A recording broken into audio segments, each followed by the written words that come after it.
Hello, team. This is HIK Sales Training. We're going to be talking about how we sell to practice support teams in e-discovery. Those teams make up a couple different people: discovery attorneys, staff attorneys, paralegals, legal assistants, and of course, traditional practice support and litigation support. Here's litigation support Bill and practice support Annie. What is their job? In general, they're responsible for the technology at the firm. Take a preview of this, get it into your brain. This next slide is going to give you some very specific details about their responsibilities. And the things that we care about most are best practices and proposals, right? So they're going to look to you to talk to them about really cool technology. They're also going to get proposals from you, but they don't sign the proposals. So let's remember that. We need them to be our friends, and we need to care about what they care about. What do I care about? They say.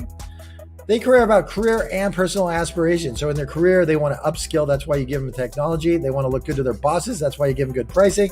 And on the personal side, they don't want you to keep them up at night, trash their projects, and you want to give them low stress. What kind of objections should we expect? I don't know. Let's take a look. Great. We're in a contract. We do everything in-house. The client chooses the vendors, all things that you're very familiar with. They're handled comparable to what you've expected in the past with some minor nuances because at the end of the day, they don't sign the contracts. We're in a contract. What do we say? There's a number of different ways you can handle it, but you should talk about services that you have that are differentiators, right? So a lot of times they'll be in contracts for traditional e-discovery and hosting, but in this case, we talk about, well, perhaps they don't have a forensic examiner, or maybe you need forensics that you're not contracted with. I'd like to specialize there. Also, we have special needs that we can help you with in review. Maybe you need a foreign language expert, someone who speaks Japanese.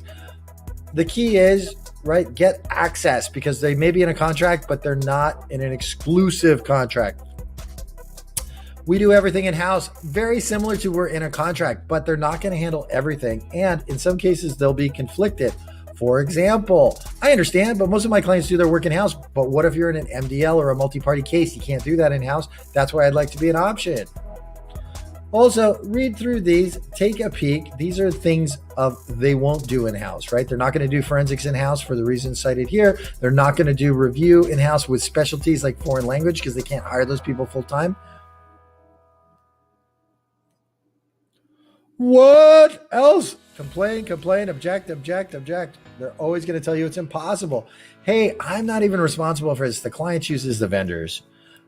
Know that in a lot of cases, they hate working with the client's vendor because it disrupts their process. Maybe it makes them use software they're not used to and they want to use relativity.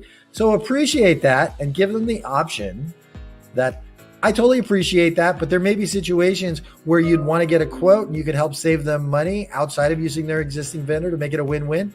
Can you review these and take a look?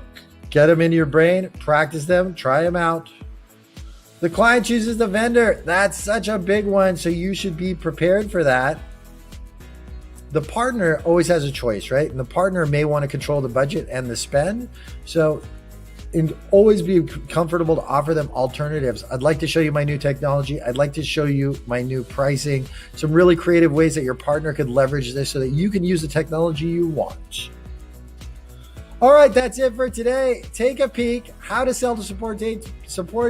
Just remember, they get sold to more than anybody else.